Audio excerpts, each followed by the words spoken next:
如果要说 KTM 这支车队，那就不得不说葡萄牙的机车扛把子88号车手牙医。是的，一位牙医竟然置身在世界上最高规格的摩托车比赛之中。更离谱的是，他还能抽空给队友看个牙。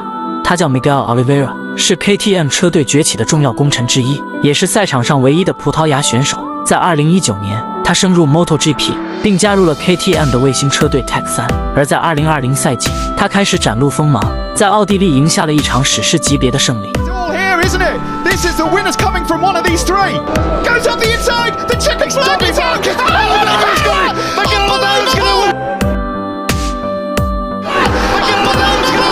It's going to be done. Oliveira wins it. 如果说这一次胜利是偶然，那么接下来在他的主场葡萄牙站，他将用行动向全世界证明，即使是 KTM 的卫星车队，照样可以登上最高领奖台。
最终，牙医以大优势拿下了这场比赛的胜利，可以说他是早期 KTM 车队的灵魂人物之一。值得注意的是，在这场比赛之后，多维离开了杜卡迪，04与93的竞争成了绝唱。